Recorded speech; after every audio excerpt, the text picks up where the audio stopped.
I pushed the heavy glass door open and stepped into Celestine, one of those restaurants where even the air felt expensive. The kind of place where silence costs more than conversation. Crystal chandeliers threw fractured light across white tablecloths, and somewhere in the background, a piano played something soft and forgettable. I spotted them immediately, my boyfriend Daniel and his parents, seated at a corner table beneath an oil painting that probably cost more than most people's cars. Daniel stood when he saw me, his smile warm but tense around the edges. His father remained seated, barely glancing up from his wine glass. His mother offered a thin smile, the kind that didn't quite reach her eyes. I knew the moment I walked in that I wasn't here to impress anyone. At least, not in the way they expected. I'd chosen my outfit carefully that morning, a simple navy dress from a department store, minimal jewelry, flat shoes. Nothing designer. Nothing that whispered wealth. My hair was pulled back in a basic ponytail, and I'd left my usual watch at home, the one with my family name engraved on the back. Daniel had seen me in gowns at charity galas, had watched me navigate boardrooms with the same ease I brought to coffee shops. But tonight, his parents would see someone else entirely. Not a lie. Just an absence of information. "Sweetheart, you made it," Daniel said, kissing my cheek. His cologne was the same one he always wore, something woody and reassuring. He pulled out my chair, and I sat, smoothing my dress over my knees. "This is my father, Richard, and my mother, Catherine," Daniel said, gesturing across the table. "It's lovely to meet you both," I said, keeping my voice soft, almost deferential. Richard finally looked at me properly, his gaze sweeping from my face down to my hands folded on the table. No rings. No Cartier. No Bulgari. I watched something shift in his expression, a kind of confirmation, like I'd just validated an assumption he'd already made. "Charming place, isn't it?" Catherine said, her eyes also doing their inventory. "We're members here. Richard knows the owner personally." "It's beautiful," I replied, glancing around as if seeing it for the first time, as if I hadn't been here a dozen times before, as if I didn't know exactly who owned it. Daniel had told me about his family over the months we'd been together. Old money, the kind that came from great-grandfathers who'd made fortunes in railroads and steel, the kind that got passed down through trust funds and carefully managed portfolios. Richard ran the family investment firm now, and Catherine sat on the boards of 3 museums and a private school. They lived in a house with a name instead of just an address. Daniel himself had done well, Harvard Law, a position at a prestigious firm, all the markers of success that his parents had mapped out for him since birth. But he'd also grown tired of the performance, the constant measurement against invisible standards. He'd told me once, late at night with his head on my shoulder, that he just wanted to be seen as himself, not as the sum of his family's expectations. I understood that. More than he knew. The waiter appeared, a young man with perfect posture and an accent I couldn't quite place. "Good evening. May I start you with something to drink?" "The Chateau Margaux," Richard said without consulting the menu. "The 2015. Catherine smiled at me. "So, dear. Daniel's told us so little about you. What is it you do?" Here it was. The first question. The first test. "I work in business," I said vaguely, taking a sip of the water that had appeared in front of me. "Consulting, primarily." "Consulting," Richard repeated, as if tasting the word. "That's quite broad." "What kind of consulting?" "Strategic planning, mostly. Helping companies optimize their operations." All true. Just missing some crucial details like the fact that I owned the consulting firm, that we had offices in 6 countries. That my last deal had been worth 8 figures. "I see," Catherine said, and I watched her exchange a glance with Richard. A whole conversation happened in that look. I'd seen it before, in other contexts, with other people.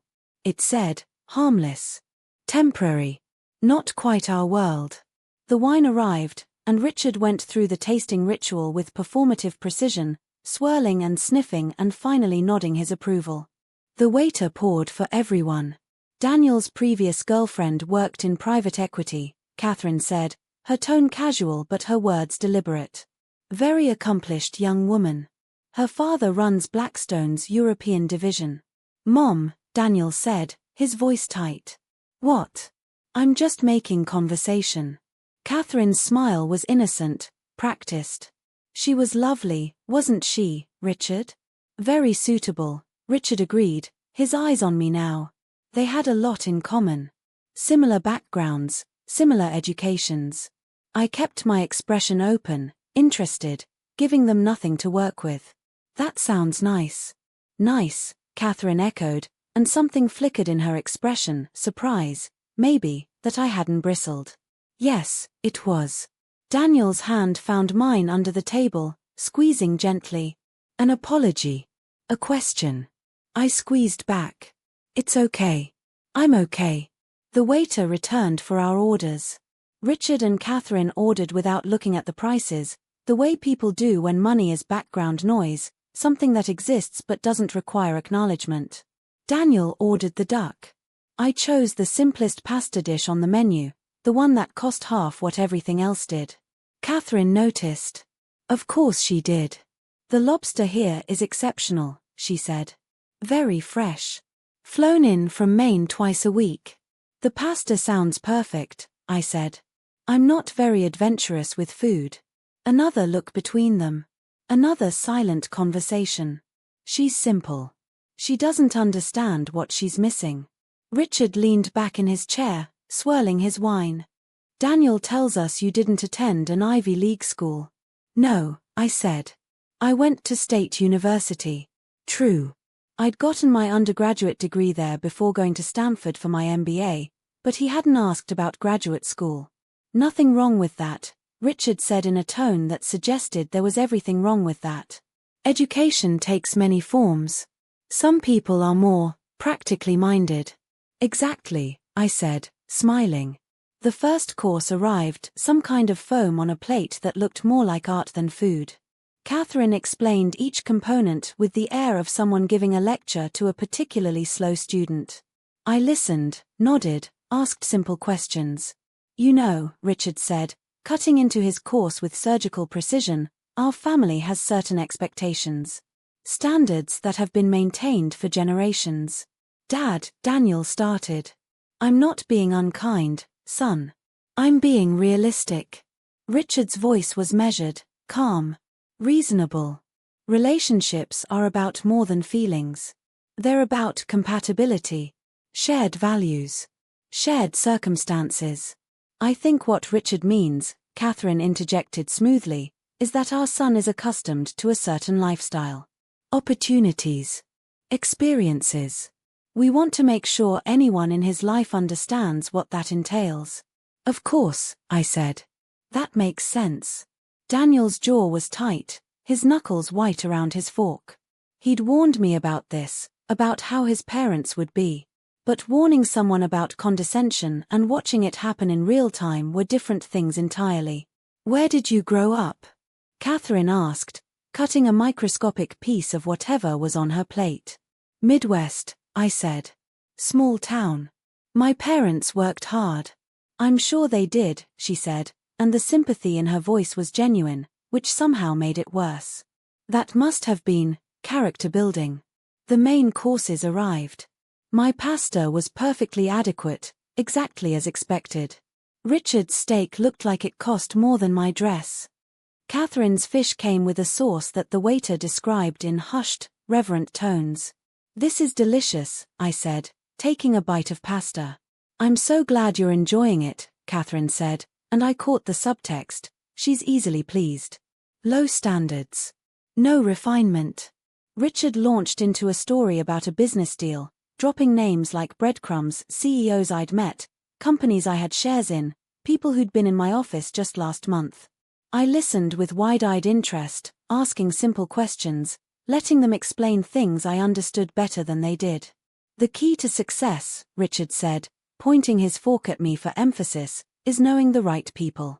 Networks matter more than knowledge. That's something they don't teach at state schools. I'm learning that, I said quietly. Daniel was barely eating, his shoulders rigid. He kept opening his mouth as if to say something, then closing it again. I could feel his frustration building, could sense him gearing up to defend me. Under the table, I found his knee with mine, pressed gently. Not yet. Let them show you who they are. Catherine dabbed her lips with her napkin, leaving a perfect lipstick print on the white linen. You know, dear, it might be helpful for you to understand something. Our family moves in very specific circles. There are expectations, social obligations, charity events, dinners like these. It can be overwhelming for someone who isn't used to it. I can imagine, I said. Can you? The question hung in the air, sharp despite Catherine's soft tone. Because it's not just about showing up. It's about knowing how to behave, what to say, who to talk to. It's almost like a language you have to learn. A language I don't speak, I said, not quite a question. Not yet, anyway. Catherine's smile was kind, pitying. And that's not your fault. You simply come from a different world. Richard nodded, warming to this theme.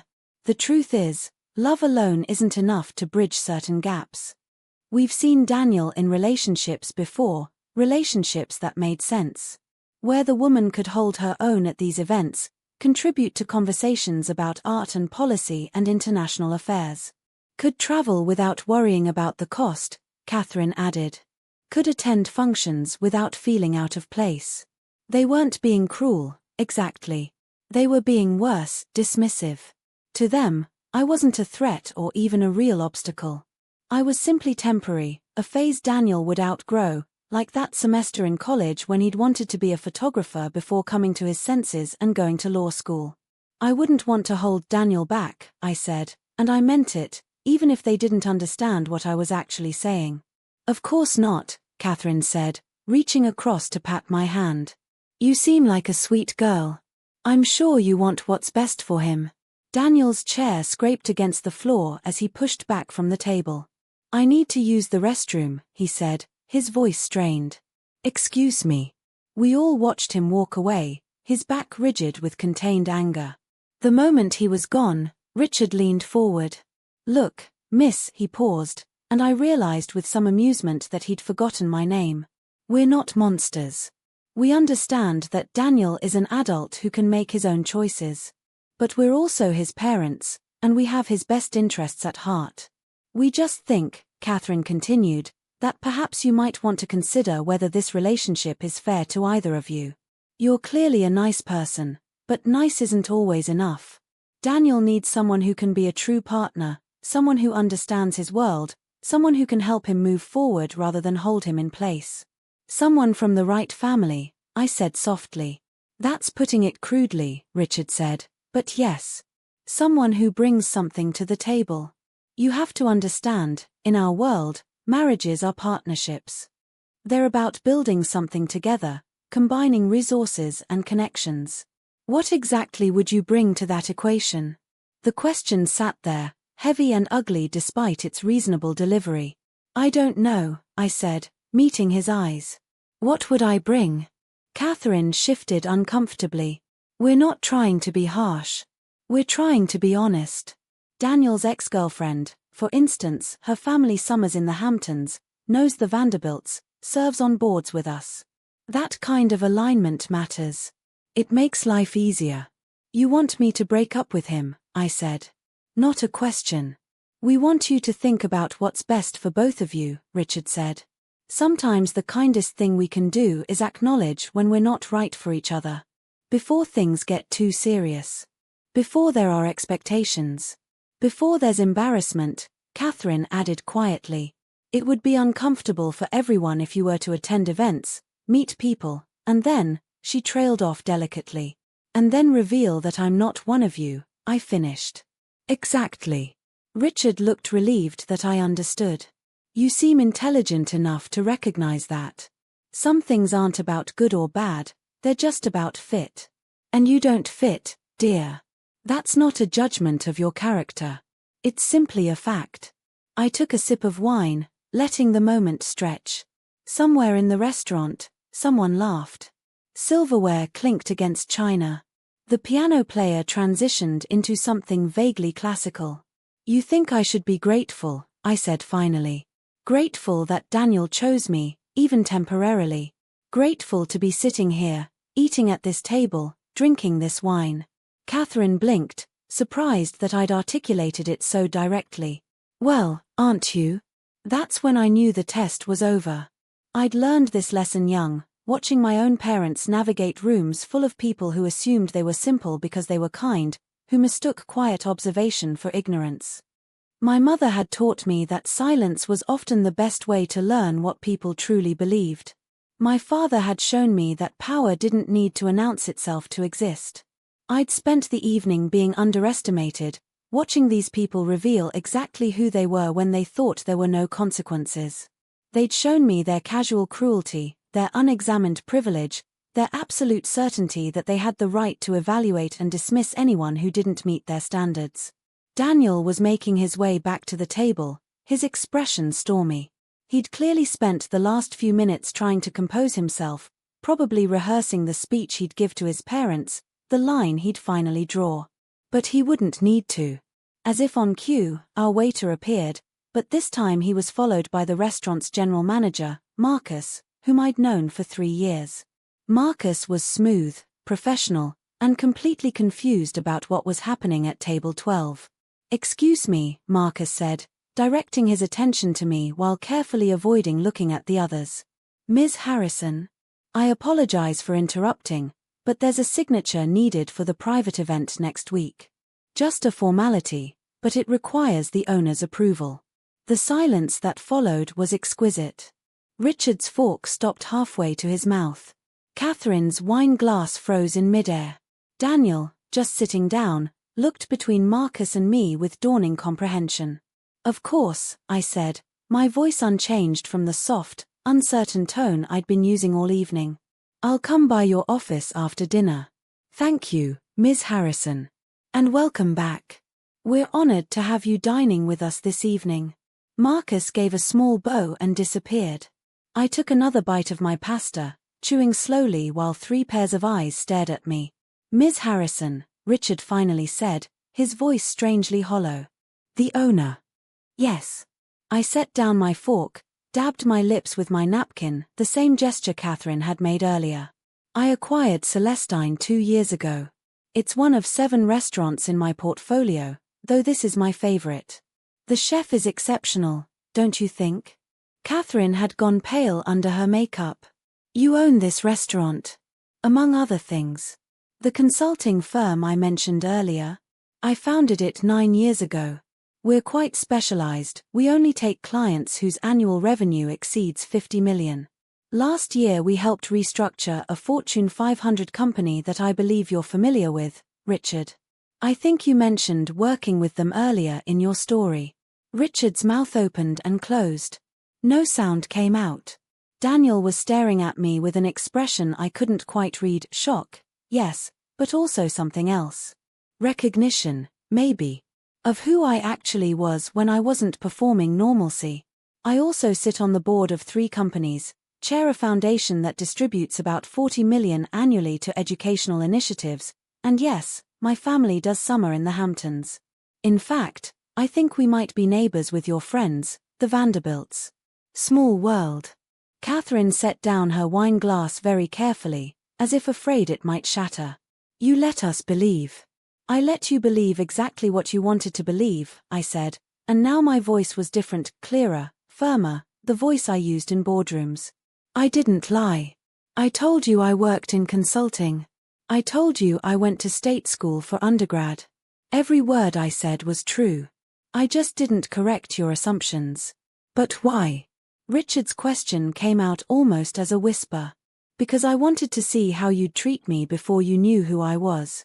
I looked between them, these people who'd spent the evening dismissing me, pitying me, trying to convince me I wasn't good enough for their son. "I wanted to see your character when you thought there were no consequences for showing it." "This was a test," Catherine said. "Everything is a test, Catherine. Surely you of all people understand that. You've spent the entire evening testing me, evaluating whether I measured up to your standards. I was simply doing the same." Daniel found his voice. "Why didn't you tell me you were going to do this? Would you have let me?" I asked gently. Or would you have wanted to defend me, to tell them who I was up front? But that would have defeated the purpose. I needed to see how they'd treat someone they perceived as beneath them. Someone with nothing to offer. Someone who didn't fit. Richard was recovering now, his businessman's instincts kicking in. I could see him trying to reframe the evening, to find a way to salvage this. If you'd just told us from the beginning. Then you would have been perfectly polite, perfectly charming, and I never would have heard your honest thoughts. I never would have heard how you really feel about people who don't come from your world. People who are practically minded. People who should be grateful for the attention of your son. We weren't trying to be cruel, Catherine said, but her voice was weak. No, you were just trying to be honest. That's what you said, wasn't it? You were being honest about what I could offer, about whether I fit, about how uncomfortable it would be for everyone if someone like me showed up at your events. I paused. So let me be equally honest. The foundation I chair? We're hosting a gala next month. $5,000 a plate. Based on your earlier comments, I assume you're on the invitation list through one of your boards. I'd hate for you to feel uncomfortable attending now that you know who's running it. The words landed like physical blows. Catherine's hand trembled as she reached for her wine. The thing is, I continued, my voice softening slightly, I actually agree with you about one thing. Relationships are about compatibility, about shared values. But those values have nothing to do with money or breeding or which schools someone attended. They're about how you treat people. How you make them feel. Whether you lead with kindness or judgment. Richard started. I grew up with money, more than you have, actually, though I don't like to lead with that. My family name opens doors, just like yours does. But my parents taught me that real wealth is in how you treat people when you think they can't do anything for you. When you think they're beneath your notice. I looked at Daniel, his face a mixture of emotions I'd need time to unpack later. Daniel has that quality. He treats waiters and CEOs exactly the same. He sees people, not their bank accounts or their pedigrees. That's why I love him. Catherine was crying now, tears running down her carefully made-up face. I'm so sorry. We were horrible to you. Yes, I said simply. You were. Not because you questioned whether I was right for Daniel, parents should care about that. But because you decided before you knew me. Because you looked at my dress and my shoes and my state school education and wrote me off as someone simple. Someone temporary. Someone who should be grateful for crumbs from your table. Richard's face had gone from pale to red. I could see anger there, but also something else, shame, maybe, or the closest thing to it that a man like him could feel. What do you want from us? Nothing, I said. That's the point. I don't need anything from you, not your approval. Not your connections, not your acceptance. Daniel is an adult. He makes his own choices. But you should know that if he chooses me, you'll get me as I actually am, not as you assumed I was. And that means someone who will call out cruelty when she sees it, even when it's wrapped in politeness and concern.